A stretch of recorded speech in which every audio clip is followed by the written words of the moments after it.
Oke, saya mulai aja ya. Assalamualaikum warahmatullahi wabarakatuh. Ya, selamat pagi untuk semuanya. Perkenalkan, nama saya Eka Fitriani, selaku tutor mata kuliah pemrograman berbasis desktop. Hari ini saya akan melakukan tutorial webinar sesi kedua, karena sebelumnya tutorial webinar pertama itu sudah dilaksanakan pada saat aktivitas pertama, namun diisi oleh prodi.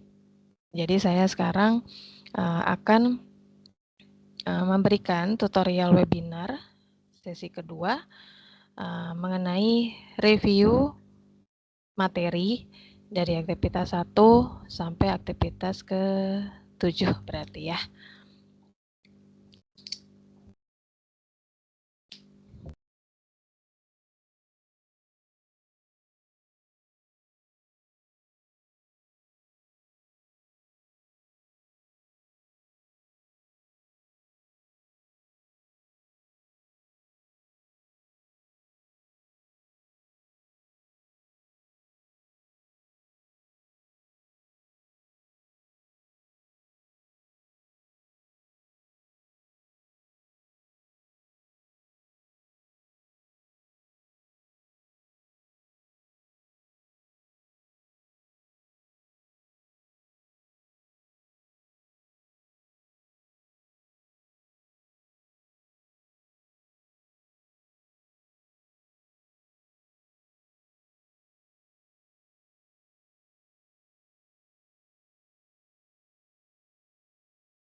Baik, selanjutnya aktivitas belajar ketiga itu tentang array string.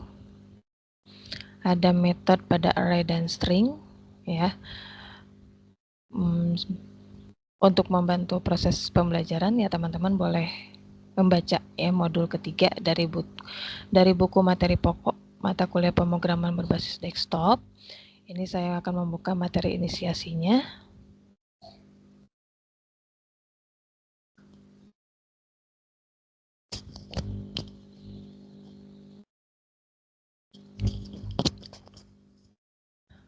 Baik, terkait inisiasi ketiga tentang array dan string, ya.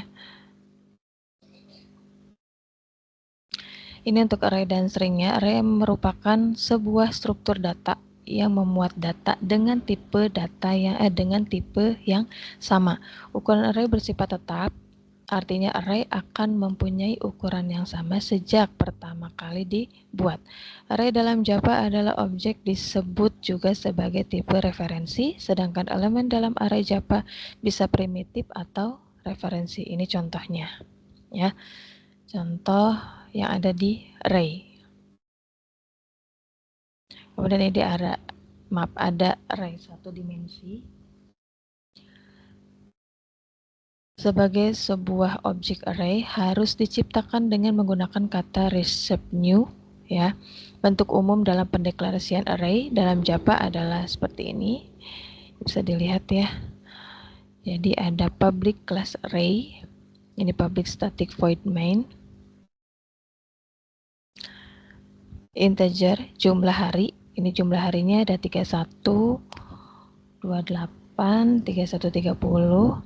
Maka kita akan mencetak yaitu bulan Januari memiliki, plus kita panggil nama atributnya yaitu jumlah hari, maka dia ada di garis ke 0 gitu ya. Karena kalau untuk array kan dimulai dari 0 ya. Maka dia akan mencetak yaitu ke 31 hasil runningannya. Oke, kalau array dimensi 2 ini dia mempunyai 2 dimensi ya. Array 2 dimensi merupakan serupa dengan array 1 dimensi, akan tetapi array 2 dimensi biasanya digunakan untuk penyajian data dalam bentuk tabel ya. Kalau untuk jika kita akan menampilkan data berupa tabel, kita menggunakan array 2 dimensi. Tuh ya.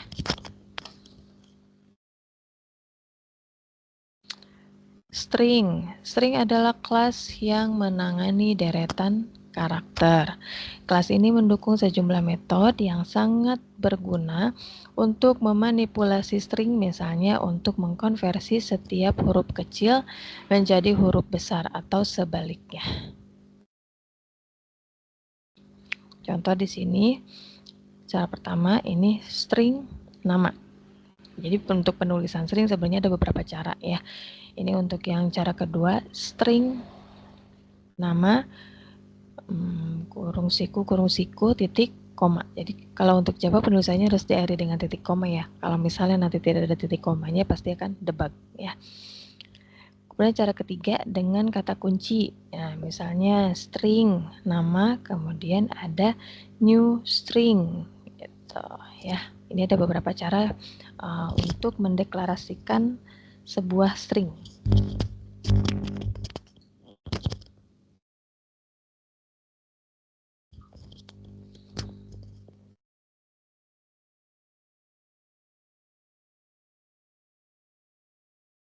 String itu bisa dinamakan dengan kumpulan dari beberapa karakter ya. Ini menampilkan data A1, A2, A3, A4, selamat pagi. New string, good morning, data 2, 3 gitu ya. Ini hasil penjalanan dari program ini ya dihasilkan, yaitu yang S1 berarti selamat pagi, S2 ini good morning, tergantung dari string yang kita panggil akan mencetak yang mana. Ini metode pada array dan string. Objek memiliki data dan operasi metode. Kuncinya yaitu atribut itu seperti ciri-ciri dari objek ya. Jadi kalau untuk atribut itu data yang dipresentasikan karakteristik dari suatu objek. Contohnya tadi kita sudah mempunyai kelas mobil. Berarti untuk atributnya ya ciri-ciri dari kelas mobil tersebut. Mobil kan pasti mempunyai warna, mereknya apa, misalnya kecepatannya dan lain-lain. Itu yang dimaksud dengan atribut. Kalau metode itu berarti tingkah lakunya. Ya, tingkah laku dari kelas mobil tersebut. Mobil bisa ngapain ya? Dia bisa maju, mundur, bisa dihidupkan mesinnya, bisa ditambah kecepatannya, bisa dilakukan pengereman dan lain-lain. Itu ya. Kemudian misalkan ini ada contoh, Anda ingin membuat kelas dari senjata. Kelasnya senjata. Lalu kita buatkan atributnya atau ciri-ciri dari senjata tersebut. Itu pasti yang pertama dia mempunyai peluru, jenisnya, nama senjatanya, beratnya, dan warna. Kemudian ada lagi metodenya. Dari kelas senjata tersebut kita buatkan metodenya. Ya, apa yang bisa dilakukan oleh senjata tersebut? Yang pertama ada tembak, ada lempar, yang ketiga ada kurangi peluru atau bisa saja tambah pelurunya, dan yang keempat reload. Gitu ya, itu yang membedakan kelas, atribut, dan metode. Ya. Ini contoh kelasnya yang tadi.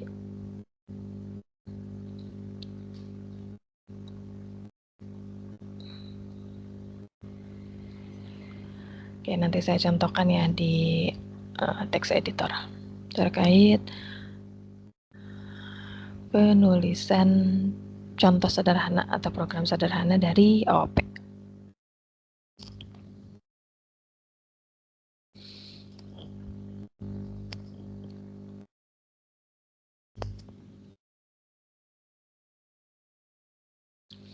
Kemudian ini ada aktivitas belajar keempat. Nah, untuk aktivitas belajar keempat ini tentang struktur keputusan. Ya, ada struktur keputusan.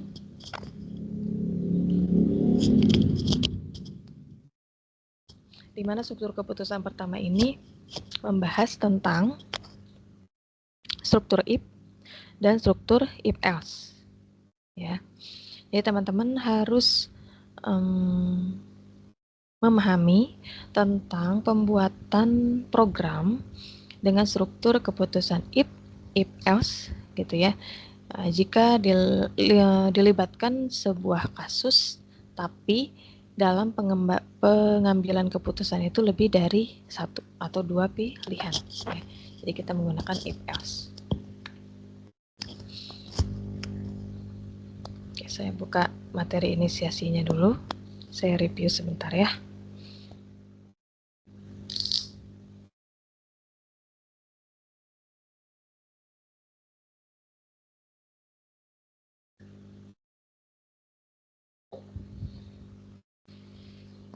Oke. Tentang struktur keputusan ya.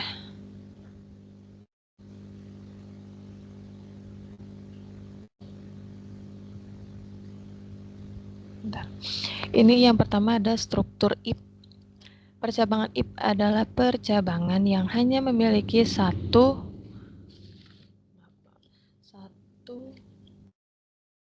pilihan.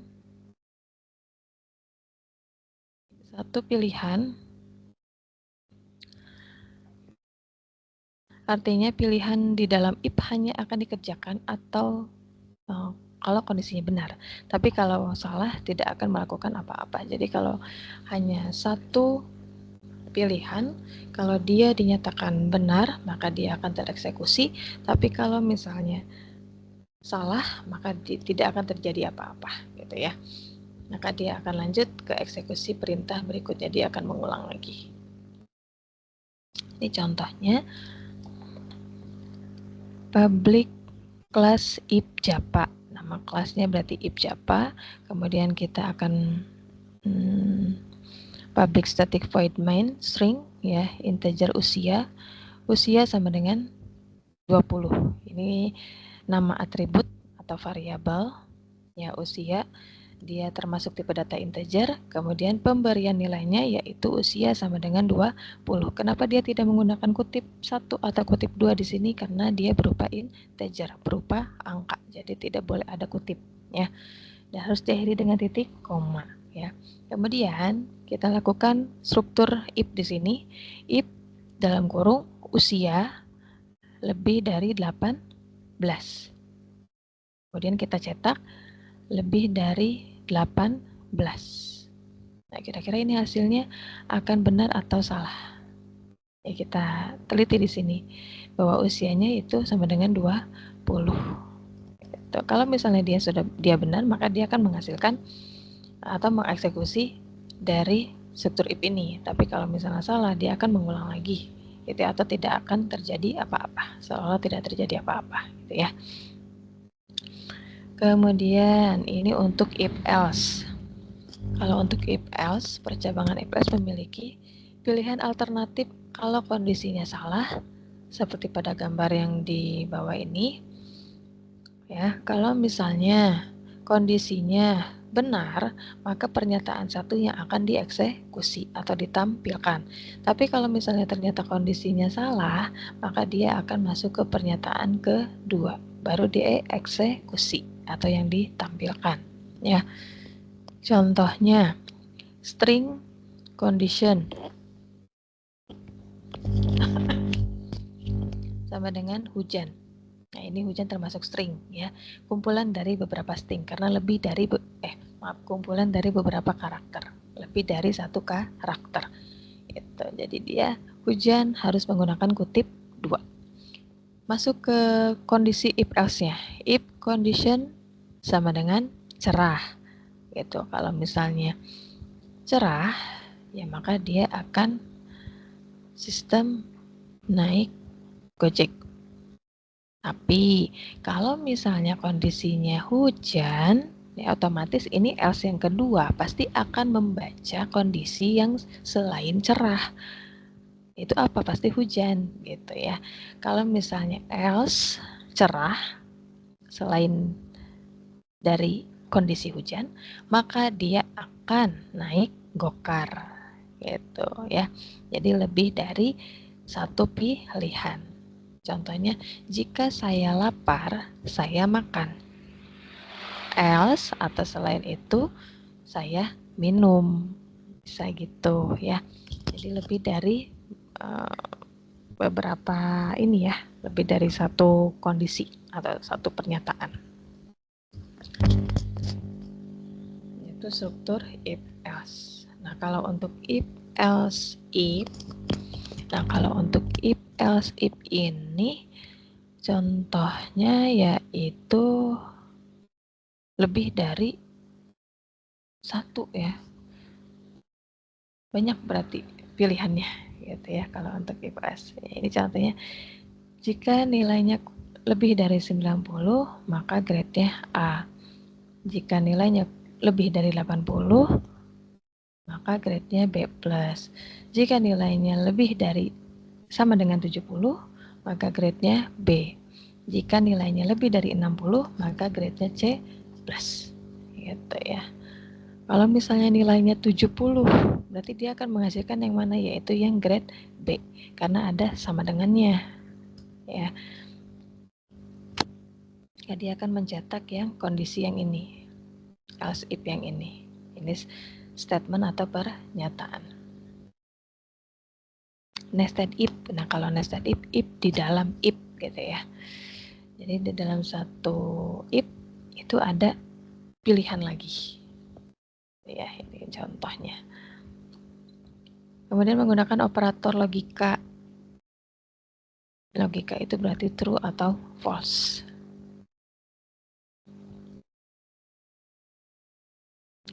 Jika STNK-nya sama dengan true, maka dia akan mencetak tidak ditilang. Tapi kalau misalnya dia tidak ada STNK-nya, ya pasti akan ditilang. Jadi bisa menggunakan operator logika true or false. Tuh, ini untuk aktivitas belajar keempat. Kebetulan di aktivitas belajar keempat ini ada tugas 1 ya, ada tugas 1 yang teman-teman harus kerjakan ya. Ini untuk terkait tugas ya.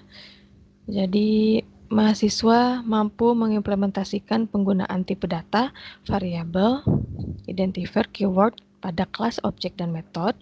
Kemudian mampu mengimplementasikan array dan string dalam metode. Kemudian yang ketiga, mampu mengimplementasikan struktur keputusan, yaitu boleh menggunakan if else, if, switch case, atau if bercabang ya, if majemuk atau step if.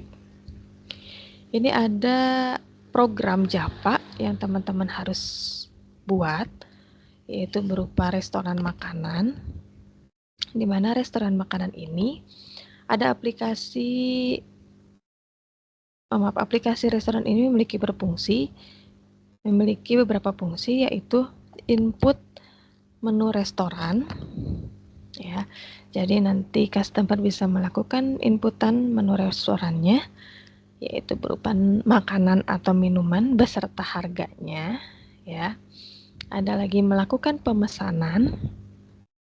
Program harus memungkinkan pelanggan untuk memesan makanan dan minuman berdasarkan daftar menu yang ditampilkan sebelumnya. Ini contohnya ya, ada nasi padang sama dengan 2, berarti melakukan pemesanan nasi padangnya yaitu dengan total 2 porsi berarti ya. Kemudian ada menghitung total biaya. Nah, ini ada ketentuannya juga ya. Jadi ada total biayanya itu dikenakan pajak 10%. Kemudian ada biaya pelayanan sebesar 20.000 ya. Kemudian ada diskon 10% jika keseluruhan total pesanannya melebihi 100.000. Ada lagi penawaran beli 1 gratis 1 untuk salah satu kategori minuman jika total biaya keseluruhan pesanan melebihi 50.000. Kemudian mencetak struk pesanan ya. Ini ada petunjuk pengerjaannya. Jadi silakan teman-teman buat sebuah kelas menu untuk mempresentasikan ya, untuk merepresentasikan menu makanan dan minumannya di restoran dengan atributnya atau variabelnya. Silakan mahasiswa menentukan sendiri untuk input menu dan makanan dan minumannya. Minimal harus ada 4 menu dari masing-masing kategori tadi, yang makanan dan minuman ya, silakan bebas. Kemudian buatlah sebuah kelas utama main.java berarti ya, untuk memiliki berbagai metodenya. Jadi ini kumpulan dari metodenya nih ya, untuk menampilkan daftar menu makanan dan minuman, menerima dan mengolah pesanan, menghitung total biaya pesanan, dan mencetak struk pesanan untuk tampilkan ke layar ya. Kemudian format untuk menampilkan data menu adalah dikelompokkan berdasarkan kategori ya. Kemudian untuk penggunaan array dalam pengelola menu restoran, struktur keputusan diimplementasikan untuk perhitungan total biaya ya, apalagi untuk diskon juga digunakan ya. Kemudian diusahakan untuk tidak menggunakan struktur pengulangan ya dalam tugas 1 ini. Jadi cukup menggunakan array dan struktur keputusan. Jadi tidak ada yang namanya struktur perulangan, for, while, atau do while, dan lain-lain ya. Kemudian buat durasi penjelasan ya, buat durasi penjelasan dari project yang teman-teman buat. Ya, diusahakan teman-teman di situ ada menjelaskan secara langsung terkait codingan yang teman-teman buat ya. Gitu, dan sertakan file secara terpisah, yaitu shortcode-nya. Gitu ya. Jadi ini ketentuannya tolong diperhatikan. Yang belum mengumpulkan tugas segera mengumpulkan karena terakhir tanggal 3 ya. Tanggal 3 besok hari Senin jam 3 sore. Sebelum jam 3 berarti ya, silakan dikumpulkan. Upload di LMS. Karena apa? Untuk menghindari yang namanya tugas satunya 0 ya. Tuh. Itu ya untuk tugas satunya.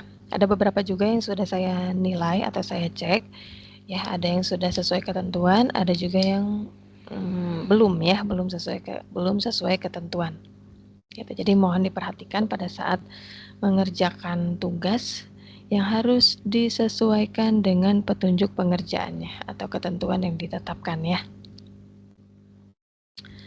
Gitu. Ini untuk aktivitas belajar keempat.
Baik, selanjutnya, mohon maaf ya dijeda, tadi saya minum dulu. Oke, selanjutnya ini aktivitas belajar ke-5, yaitu struktur keputusan kedua. Ini tentang Sweetcase ya. Sweetcase, jadi mahasiswa harus memahami tentang struktur Sweetcase ya. Setelah mengikuti Sweetcase ya, diharapkan mahasiswa mampu membuat program dengan struktur keputusan Sweetcase jika diberi sebuah kasus yang melibatkan pengambilan keputusan untuk lebih dari 2 pilihan.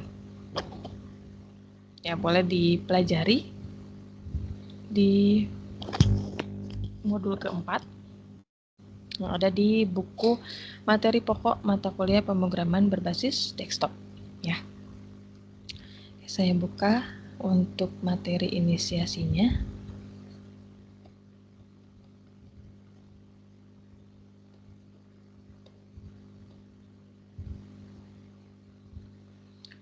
Oke, untuk inisiasi ini yang kelima, struktur keputusan dan perulangan ya.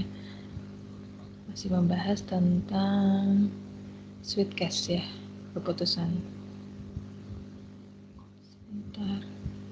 Nah, ini untuk Sweetcase. Sweet ekspresi, case nilai 1, statement atau pernyataannya apa? Break. Nah, ini bentuk umum dari Sweetcase ya. Ada case nilai 1, kemudian kita beri statement, ya, kemudian break. Ini untuk contohnya, ada switch lampu, gitu ya.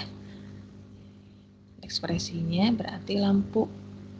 Kemudian ada case yang pertama, dia berwarna merah. Gitu. Maka akan menghasilkan mencetak lampu merah berhenti. Kemudian break yang kedua, case-nya kuning. Maka kita akan mencetak lampu kuning berhati-hati. Kemudian ada case hijau, maka sistem akan mencetak lampu hijau silakan jalan. Default ini sama kayak else, ya, yang ada di struktur keputusan if else, ya. Namun kalau untuk di switch case dia default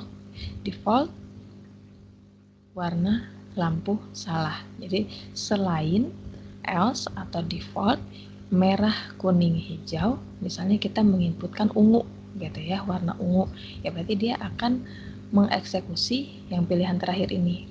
Jadi warna lampu salah. Jadi dia masuk ke default, ya. Ini contoh switch case. Ini teorinya hanya ini saja. Jadi silakan ini ya, dicoba saja di text editor teman-teman, ya, menggunakan apa. Silakan masukkan codingannya untuk dilihat cara penggunaan dari masing-masing. Yang tadi struktur keputusan ada if else, if, nested if, dan ini yang terakhir yaitu switch case, gitu ya. Oke, saya lanjut di aktivitas kelima. Ini tidak ada diskusi ya. Ini untuk aktivitas ke-6.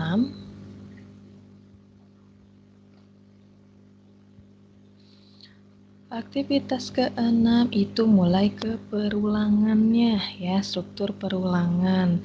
Di mana struktur perulangan ini meliputi materi tentang perulangan for each, atau perulangan while, do while, ya.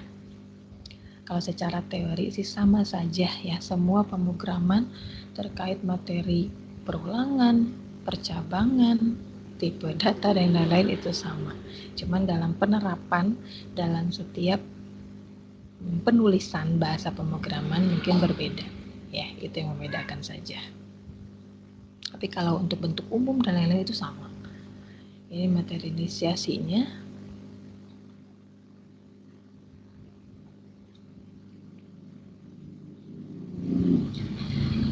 Materi inisiasi pemrograman berbasis desktop, yaitu inisiasi ke-6 ya. Tentang struktur perulangan berarti.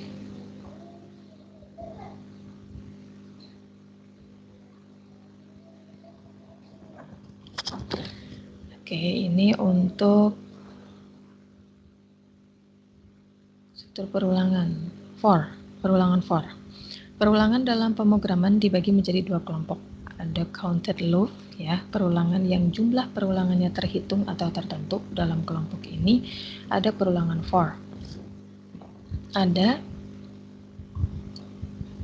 uncounted loop, perulangan yang jumlah perulangannya tidak bisa ditentukan di awal atau tidak tertentu. Ya, jadi kalau untuk yang kondisi yang pertama, ini perulangannya terhitung dan sudah ditentukan di awal, tapi kalau yang kondisi yang kedua ini tidak ditentukan perulangannya, ya. Ini untuk struktur for, ada for, start, condition, dan increment-nya. Ya, ini kode program, nanti contohnya. Nah, ini contohnya.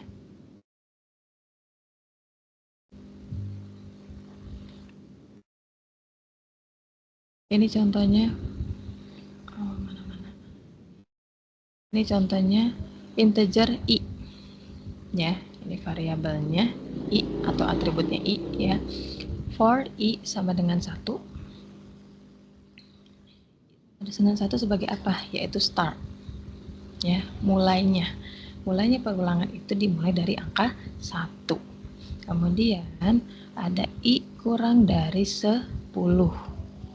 maka dia syarat perulangannya atau kondisinya ya akan sudah ditetapkan di awal, berarti nih sudah ditetapkan di awal, yaitu sampai I kurang dari 10 ya. Kemudian untuk inkremennya ya, inkremennya yaitu I++, maka dia akan terus berulang dan ditambah 1. Yang dihasilkan apa? Berarti pada saat nanti di running hasilnya yaitu 1 sampai 9. Kenapa sampai 9? Karena tidak ada sama dengannya. Jadi 10 tidak diajak karena tidak ada sama dengannya. Kalau misalnya I kurang dari sama dengan 10, nah baru ya, maka akan yang dicetak yaitu 1 sampai 10. Gitu. Ini for I sama dengan 1. Ini start perulangannya. Ya, ini kondisi perulangannya. Jadi sudah ditetapkan di awal bahwa dia akan berulang sampai I kurang dari 10. Kemudian ada I++, maka ditambah 1 selama perulangan itu berlangsung.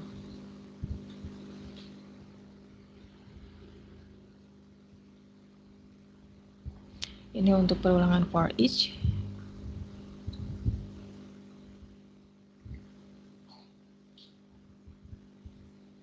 Menampilkan isi dari array. Ya. Jadi ada hubungannya sama array kalau untuk for each.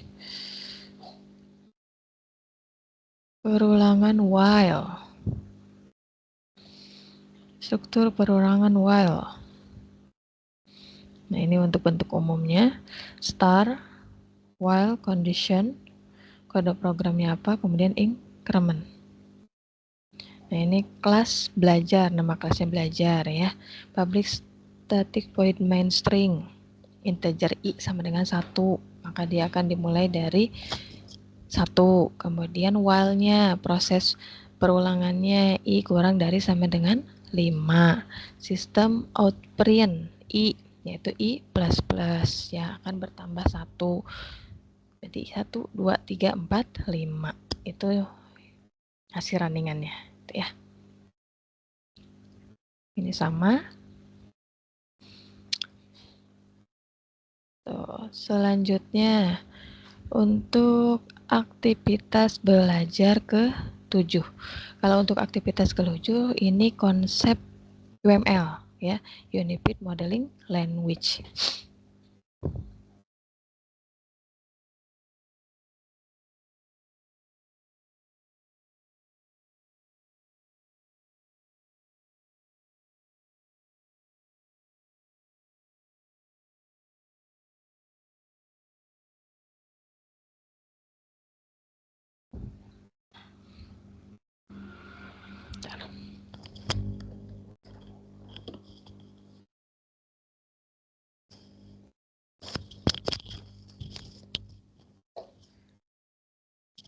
Ini untuk materi inisiasi ke-7 yaitu konsep UML. Jadi materi yang dibahas tentang metode pemodelan secara visual sebagai sarana untuk merancang atau membuat program berorientasi objek. UML merupakan bahasa visual untuk pemodelan bahasa berorientasi objek sehingga semua elemen dan diagram berbasiskan pada paradigma object oriented UML dan dapat secara langsung dihubungkan ke berbagai bahasa pemrograman seperti Java atau C++.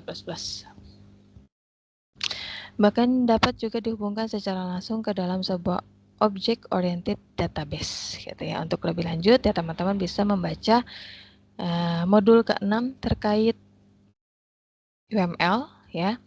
Itu yang ada di buku materi pokok mata kuliah pemrograman berbasis desktop. Saya buka untuk materi inisiasinya.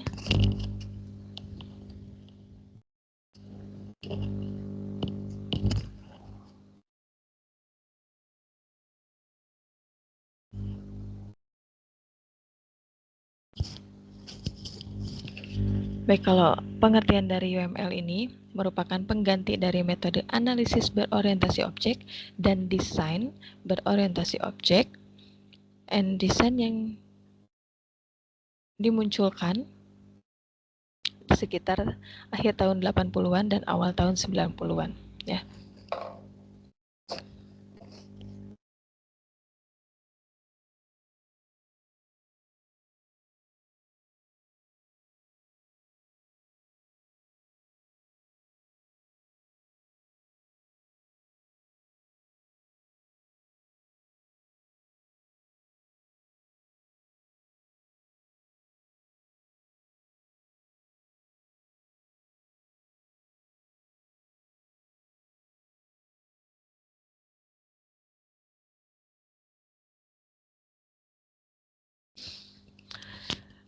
Baik, ini ada beberapa tujuan atau kegunaan dari penggunaan UML. Jadi bisa menyediakan bahasa pemodelan visual kepada pengguna dari berbagai macam pemrograman maupun proses rekayasa. Ya. Yang kedua, menyatukan praktek-praktek terbaik yang ada dalam pemodelan. Yang ketiga, memberikan model yang siap untuk digunakan. Ya. Kemudian ada merupakan bahasa permodelan visual yang ekspresif untuk mengembangkan sistem perangkat lunak dan untuk mengkomunikasikan model secara mudah. Gitu. Kemudian untuk identifikasi UML, ya, ini kita harus menguasai pembuatan diagram UML atau menguasai langkah-langkah dalam analisa dan pengembangan perangkat lunak dengan UML. Ya, ini ada beberapa macam diagram yang termasuk ke dalam diagram UML. Ada kelas diagram, activity diagram, kemudian ada use case diagram, deploy, ya, objek diagram dan lain-lain, banyak ya. Jadi teman-teman harus mengetahui fungsi dari masing-masing diagram tersebut. Untuk apa nih use case atau activity untuk apa gitu ya. Ini contoh kelas diagram. Nah, struktur diagram terdiri dari 3. Kelas diagram yang terdiri dari kelas interface association dan collaboration.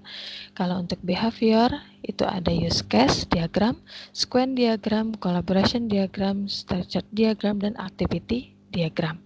Ini kelas diagram. Kelas diagram menggambarkan struktur dan deskripsi kelas package dan objek beserta hubungan satu sama lain seperti containment, pewarisan, asosiasi, dan lain-lain. Ini 3 komponen yang ada di dalam kelas diagram, yaitu nama, atribut, dan metode atau metodenya apa ya. Atribut dan metode dapat memiliki salah satu sifat seperti private, protect, dan public. Kalau untuk private, tidak dapat dipanggil dari luar kelas yang bersangkutan. Jadi hanya bisa digunakan pada kelas tersebut. Ya, tidak bisa dipanggil pada saat di luar kelas. Jadi bersifat private. Tapi kalau untuk protected, hanya dapat dipanggil oleh kelas yang bersangkutan dan anak-anak yang mewarisinya. Nah, kalau untuk public, nah ini siapa saja pada saat kita membutuhkan kelas A gitu ya, itu bisa kita panggil di kelas B misalnya seperti itu ya, karena dia bersifat public. Jadi boleh diakses atau dipanggil oleh siapa saja. Ini kelas diagram ya. Kelas diagram ini contoh dari pembuatan kelas diagram. Ada user, ada buku. User ada username dan password. Kemudian ada buku. Buku itu menampilkan nomor buku, nama buku, dan pengarang. Apa yang dilakukan oleh user? Ternyata user bisa login dan melihat buku gitu ya. Kemudian ini user ada 2 berarti ya. Ada 2 yaitu dari segi mahasiswanya atau adminnya. Karena kalau untuk mahasiswa, misal dia menginputkan username-nya NIM gitu ya. Maksudnya menginputkan NIM dan nama, dan dia bisa melakukan peminjaman. Tapi kalau untuk admin ya, dia nama dan NIP. Lalu apa yang dilakukan ya, metodenya yaitu tambah buku. Kemudian ada behavior diagram. Ya, yang pertama yaitu use case diagram. Kalau untuk use case diagram itu dia menjelaskan aktivitas dari aktor yang terlibat dalam sistem. Ya, contoh kita membuat sistem absensi. Di dalam sistem absensi itu ada berapa aktor yang terlibat atau berapa user yang terlibat. Ya, misalnya ada mahasiswa, ada dosen. Ya, jadi mahasiswa silahkan dijabarkan tapi berbentuk diagram. Mahasiswa bisa melakukan apa pada aplikasi absen tersebut. Begitupun dosen bisa melakukan kegiatan apa di aplikasi absen tersebut. Gitu ya. Kalau untuk use case, aktor disimbolkan ya dengan kayak bentuk orang ya. Kemudian ini yang di dalam kotak ini berupa aktivitas ya dari aktor tersebut.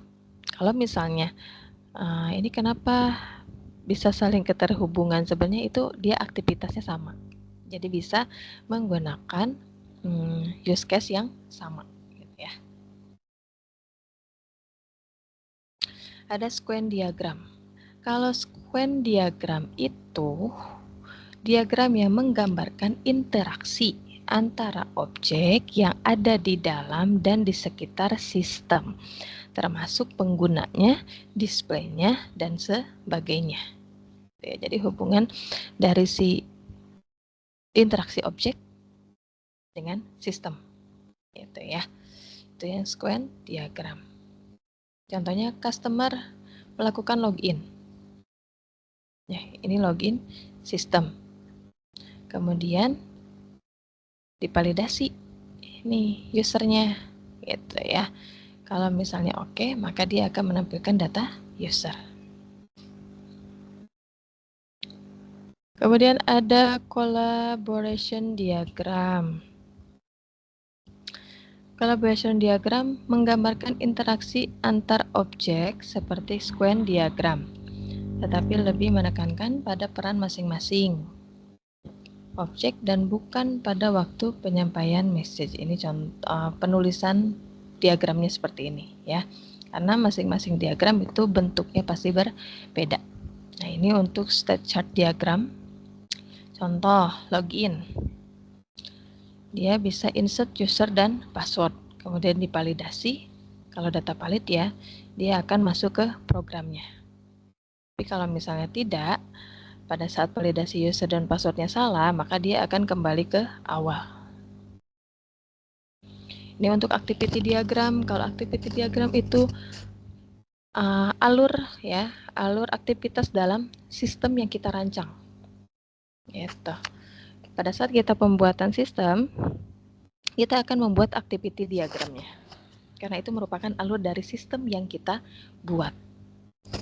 Gitu. Ini contoh, ada anggota dengan pustakawan. Anggota melakukan pengembalian buku, kemudian diserahkan atau divalidasi oleh pustakawan. Kalau iya, denda, ya mungkin dia pengembaliannya telat, kemudian bayar denda, validasi oke. Tapi kalau misalnya tidak telat, ya maka divalidasi selesai. Gitu prosesnya ya. Tergantung aktivitas atau sistem yang kita buat. Ini untuk contoh kasus, ini contoh dari konsep UML ya. Ada beberapa diagram yang teman-teman harus ketahui dan pahami.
Baik, ini saya sedang membuka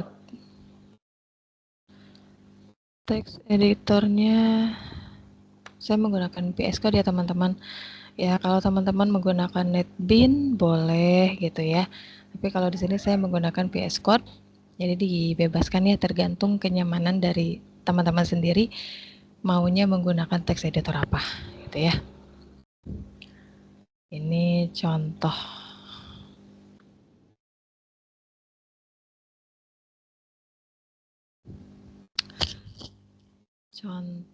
Nah ini misalnya saya akan public class inner main. Ya, ini nama kelasnya. Kemudian public static void main string, ya karena kita akan mencetak ya. System out print len.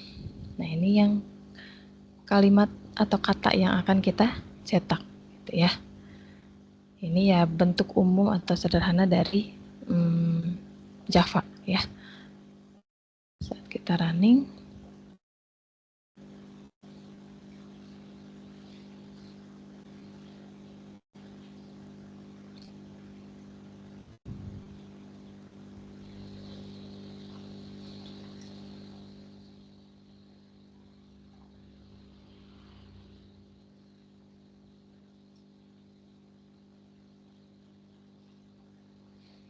maaf ya agak lama nih.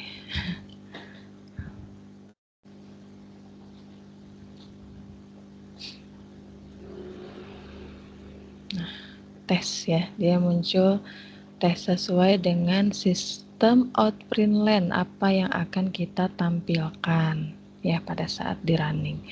Ini contoh sederhananya. Kemudian ini yang tadi saya bilang contoh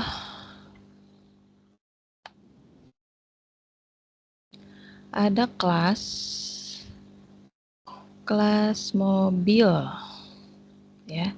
Nama kelasnya yaitu mobil.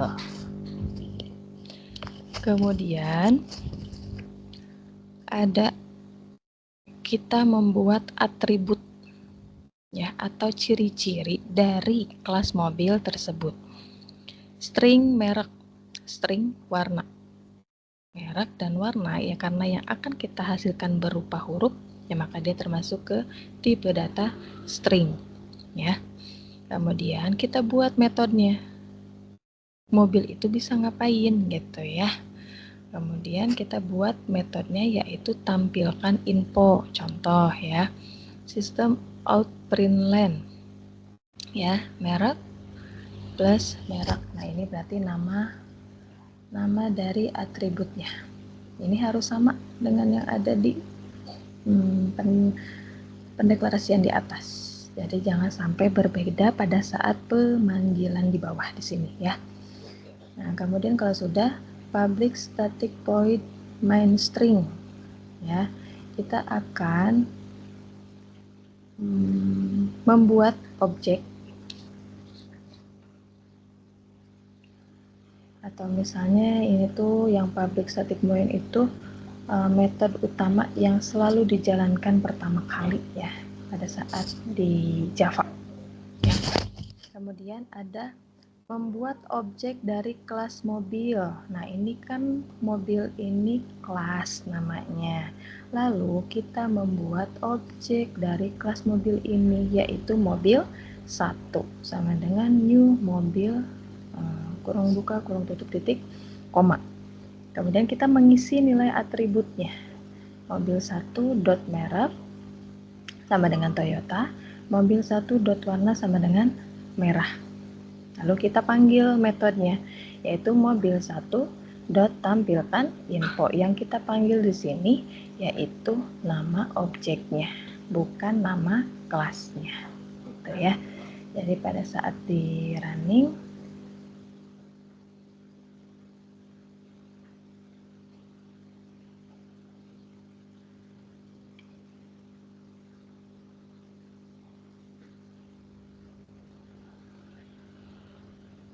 pada saat di running yang ditampilkan yaitu merek Toyota warna merah.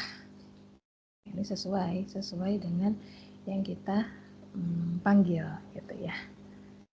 Karena di sini tampilkan info dia berisi merek dan warna.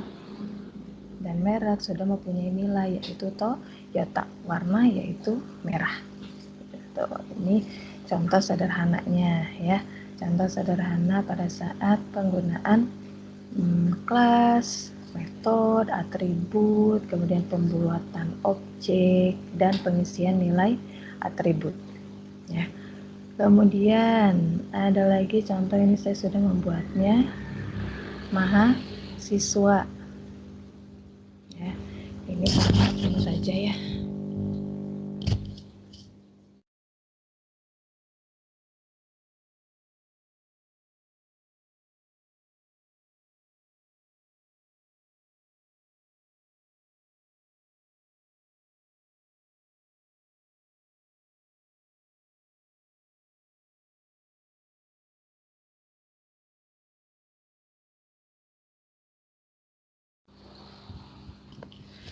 Ini untuk contoh kelas mahasiswa ya. Cuma saya singkat di sini MHS. Ini kelas mahasiswa. Kemudian pembuatan atribut yaitu ciri-ciri dari mahasiswa tersebut. Mahasiswa pasti mempunyai nama dan nilai. Nama termasuk tipe data string. Nilai termasuk tipe data integer ya. Kemudian kita buat metodenya untuk mengecek apakah mahasiswa lulus atau tidak. Ya, void cek kelulusan. Nah, ini nama metodenya. Ya, ini ada struktur percabangan if else. Nah, if jika nilai lebih dari sama dengan 60, gitu ya, maka dia akan mencetak nama plus dinyatakan lulus. Else berarti selain atau di bawah ya, nilainya di bawah 60, maka dia dinyatakan tidak lulus. Gitu. Sedangkan nilainya kita isi di sini untuk mengisi data ya. Namanya Budi, nilainya yaitu 75. Kemudian kita membuat lagi objek kedua ya. Namanya Sinta, nilainya 55. Secara logika pada saat kita baca seperti ini berarti Budi dinyatakan lulus. Kalau untuk Sinta berarti dia tidak lulus karena kurang dari 60 nilainya. Ya. Jadi pada saat kita running,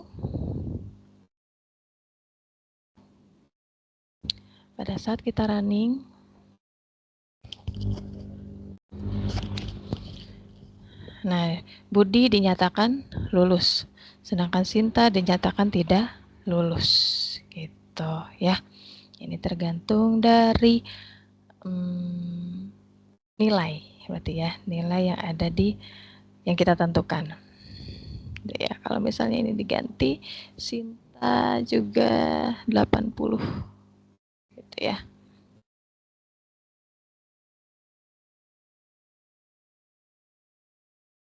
Maka yang dihasilkan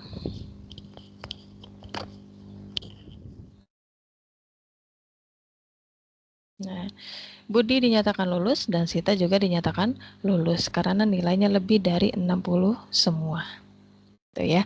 Kemudian ini yang tadi M1, ini objek pertama ya.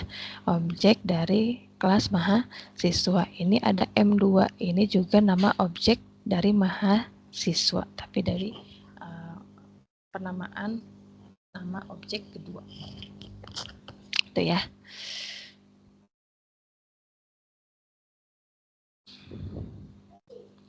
Ini contoh tentang if else ya.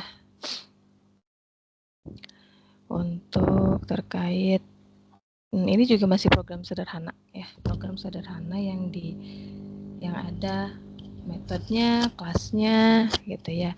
Kemudian objek, atribut atau variabel. Begitupun teman-teman pada saat mengerjakan tugas, tolong diperhatikan dalam penulisan variabel, dalam penulisan kelas ya, atribut, kemudian metode dan lain-lain. Dan diperhatikan juga pada saat hasil runningannya ya. Semakin rapi, semakin menarik pada saat tampilannya, yaitu lebih bagus gitu ya. Jadi silakan, dan kalau bisa setiap script atau codingan ya, cantumkan komentar nih seperti saya. Jadi cantumkan saja gitu ya. Jadi untuk lebih detail lagi, lebih paham lagi pada saat dari masing-masing script.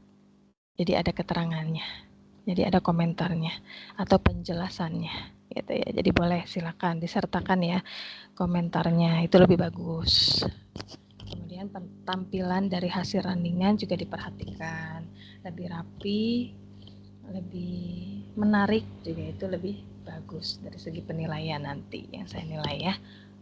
Gitu. Kemudian diusahakan nanti pada saat mengerjakan tugas tidak boleh ada struktur perulangan. Ya, silakan mainkan di situ dari array dan struktur keputusannya. Bagaimana cara menampilkan data tanpa harus ada perulangan di situ, gitu ya, seperti itu.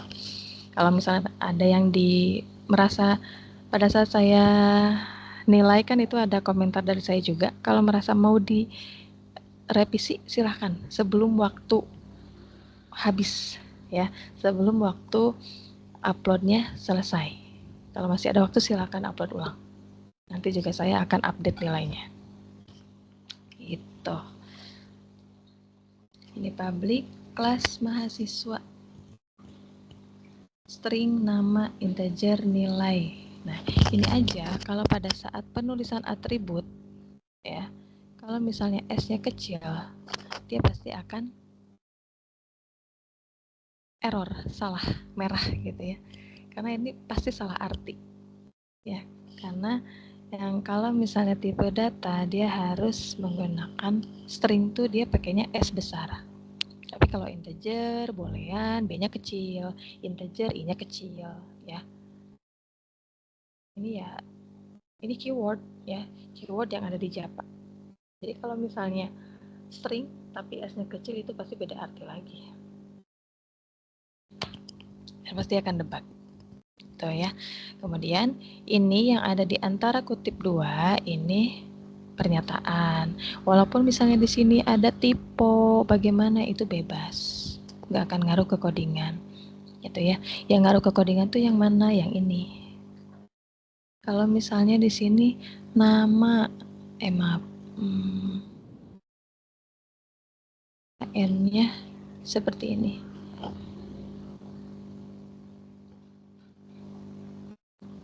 Dia kan langsung merah, ya. Jadi silakan diperhatikan lagi pada saat pemanggilan nama variabel. Kemudian penulisan kalau untuk pernyataan ini bebas, walaupun ada typo di sini boleh, itu tidak akan ngaruh ke codingan ya, karena akan tetap running gitu, karena dia di antara kutip dua.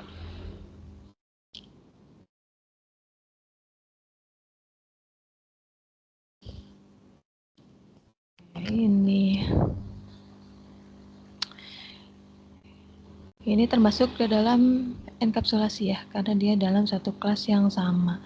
Kalau ini contohnya, nah ini ada buat lagi saya kelas mahasiswa ya, kelas mahasiswa, string nama, string name ya, jadi ada nama dan name. Kemudian kita akan mencetak print line-nya, yaitu nama dengan name. Ini yang tadi saya bilang, kalau di antara kutip dua, ini bebas penulisannya mau seperti apa, ya, karena dia tidak akan ngaruh ke codingan, tetap akan ditampilkan, dia hanya berupa pernyataan saja, tapi yang akan ngaruh ke codingan, error atau tidaknya yaitu yang ini, di luar yang ada kutip duanya, gitu ya. Kemudian kita membuat kelas public class main-nya, yaitu berupa isian dari objek ya. Ini namanya Roy, NIM-nya 230102. New mahasiswa namanya Sinta, NIM-nya 230102. Maka kita akan tampilkan info Nah, ini yang dipanggil yaitu nama objeknya, bukan nama kelasnya. Sistem outprintln, kemudian ada nama objek yang kedua yaitu MHS2 titik tampilkan info. Itu ya teman-teman ya. Jadi pada saat di running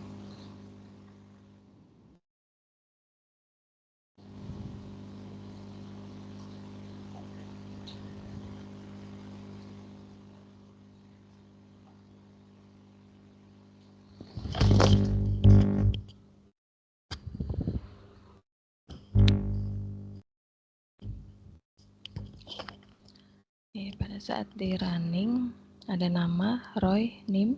Nah, ini ada jarak di sini karena sudah mencantumkan ini sistem outprintln. Ya, jadi ada garis baru di sini.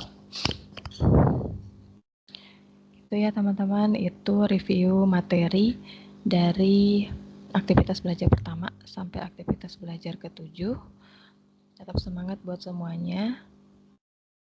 Jika ada yang mau ditanyakan atau ada yang mau disampaikan, pengalaman dari pada saat teman-teman belajar terkait materi ini, silakan nanti direfleksikan saja atau dicurahkan saja di diskusi ya.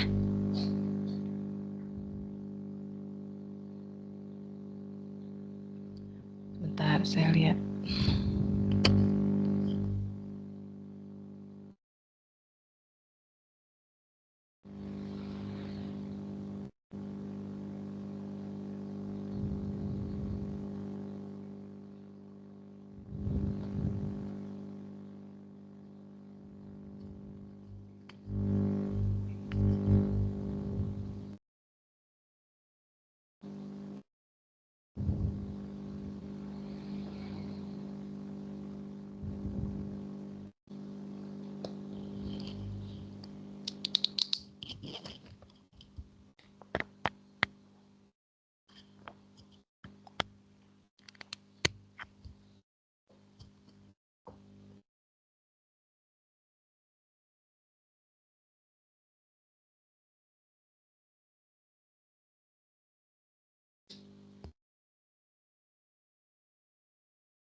Nah, ini saya lihat di jadwal ya, ada diskusi ketiga. Diskusi ketiga yaitu ada di aktivitas ke-8 ya.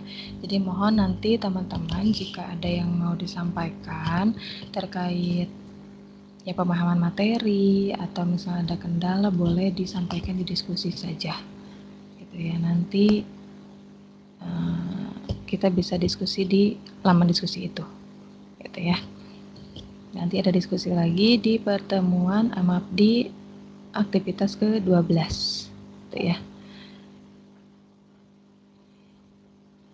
Tugas 1 udah mau habis besok hari Selasa, hari Senin jam 3 sore. Diusahakan yang belum mengupload tugas silakan upload dari sekarang ya, untuk menghindari ya nilai kurang bagus ya.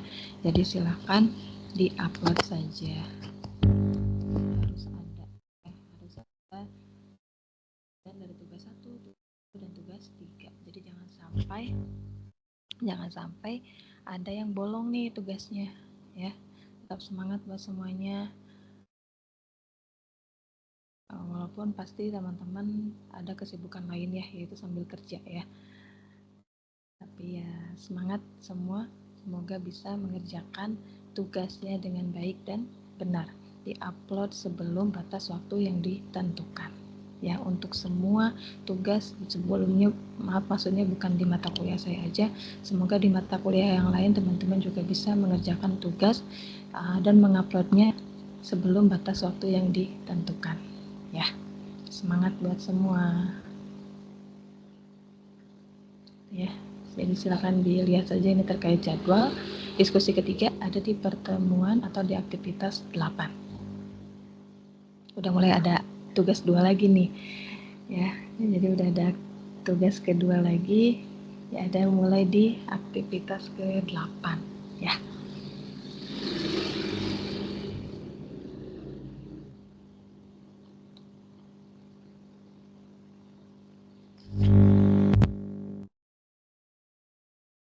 Kalau udah selesai hari ini cukup ya teman-teman. Mungkin kita ketemu lagi nanti di web ketiga ya, tutorial webinar ketiga. Jadi terkait jadwal web ya, saya akan share juga nanti di LMS, kemudian akan di-share juga di broadcast pesan ya, seperti itu. Sekali lagi tetap semangat buat semuanya. Saya tutup ya untuk pertemuan tutorial webinar hari ini. Salam sehat buat semuanya, tetap semangat. Saya tutup. Wassalamualaikum warahmatullahi wabarakatuh.